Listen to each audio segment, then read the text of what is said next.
So we're going to talk about the dress alterations timeline.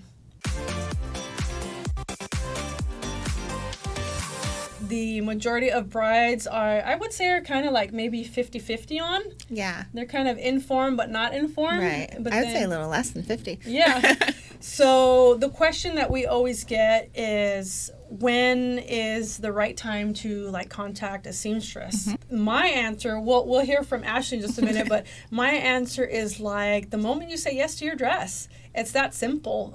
It's like you for sure not going to know everything that you need, but that's really not the point. The whole point is just to get on the calendar with whoever's going to be working on your gown, because I'm sure you're going to have like 30 different vendors that you're going to be working with.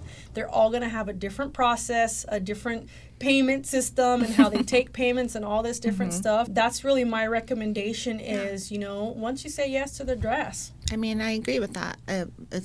It's best to follow immediately after you've picked the dress. Some will even inquire while picking out their dress too, just to see how long it's going to take, and then they decide based on the time frame of what dress they want.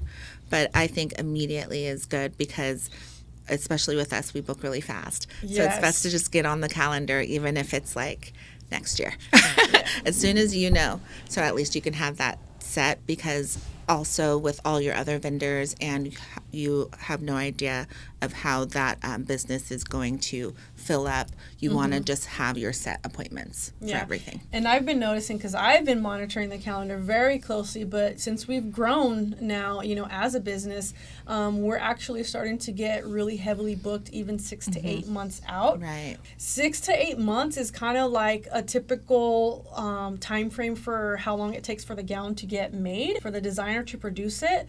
So I know in the past we've had lots of brides that they will go shopping like a year in advance. Let's say they have a year and a half engagement. They'll go shopping for like up to a year, and then by the time they order it, they're like, oh, I only have 6 weeks until my wedding. And we have tons of brides that end up in that situation. Yes.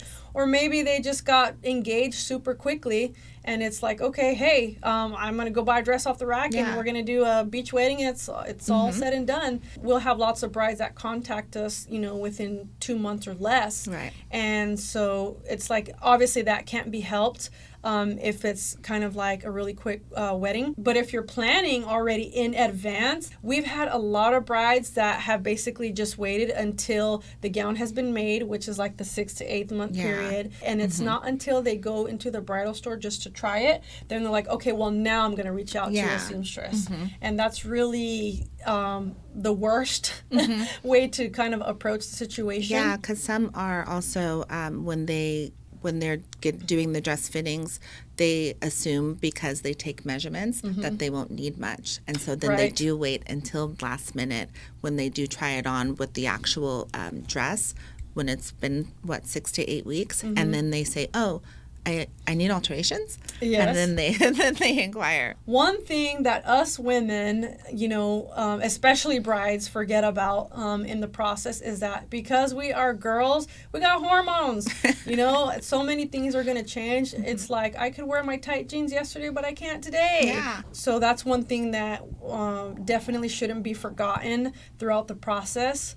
So it's always, if you can contact your seamstress or tailor ASAP, get on the calendar. That's the point, is just to have that reservation there when you need it. Yeah. And then everything else will work itself out from there.